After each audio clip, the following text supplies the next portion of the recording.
মাই TV Dhaka.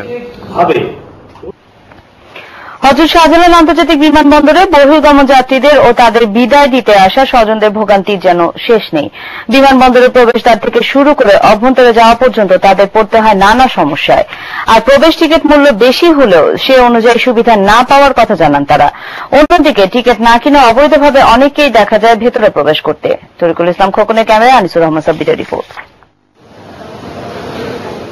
রাতে হযরত শাহজালাল আন্তর্জাতিক বিমানবন্দরে যাত্রীসহ তাদের সাথে আসা লোকজনদের বহির্গমনের প্রবেশদ্বার থেকে শুরু করে অভ্যন্তরে যাওয়া পর্যন্ত পড়তে হয় নানা সমস্যায়।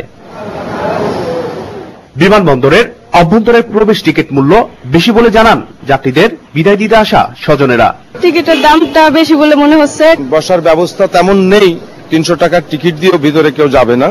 টিকিট মূল্য বেশি হলেও সে অনুযায়ী সুবিধা না পাওয়ার কথা জানান তারা। টিকিটের দাম বাড়লেও সে অনুযায়ী সুবিধা বাড়েনি। আর বসার ব্যবস্থা না থাকায় কাউকে দাঁড়িয়ে, কাউকে ফ্লোরে, কাউকে রেলিং এ, আবার বা কাউকে ট্রলিতে বসেই সময় পার করতে দেখা যায়। বসার জায়গা নেই, এই জন্য এইভাবে বসে রয়েছে। বসার কোনো জায়গা নেই, এক একজন এক এক জায়গায় এক এক ভাবে দাঁড়ায় আছে। এখানে দাঁড়ায় রয়েছে, রেলিং এ বসে রয়েছে, কেউ নিচে বসে রয়েছে। পর্যাপ্ত আলো না থাকায় অন্ধকার করিডোরে অনেকেই পড়তে হয় নানা অসুবিধায়। পর্যাপ্ত আলোর ব্যবস্থা করলে ভালো হয়, আর বসার জন্য পর্যাপ্ত আলোর অভাবে এই ছাড়টা। আবার টিকিট না কিনেও নিরাপত্তা প্রহরীদের এভাবে টাকা দিয়ে ম্যানেজ করে অনেকেই দেখা যায় গেটের ভেতর প্রবেশ করতে। না, আমি কোনো টিকিট কাটি নাই। আমি টিকিট কাটি নাই। আর জন্য মনে করেন যে গেটে 500 টাকা দিলেই মনে করেন যে আসা যায়, কোনো সমস্যা নাই। 500 টাকা দিছি তাই তো বেশি। এ ব্যাপারে গেটের দায়িত্বে থাকা নিরাপত্তা প্রহরীরা ও চেকার জানায়, না, এগুলো আমরা কোনো টাকা পয়সা আমরা কিছু ধরি না। স্যার কাছে দিনে চলে যাও।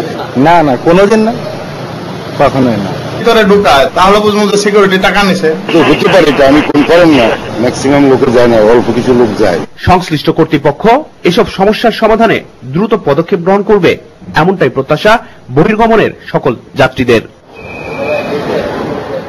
আনিসুর রহমান সাব্বির, মাই টিভি, ঢাকা। দর্শক সংবাদের রিপোর্টে নিচ্ছি ছোট্ট একটি বিরতি। ফিরে এসে অন্যান্য সংবাদের সাথে আলোচনা থাকছে।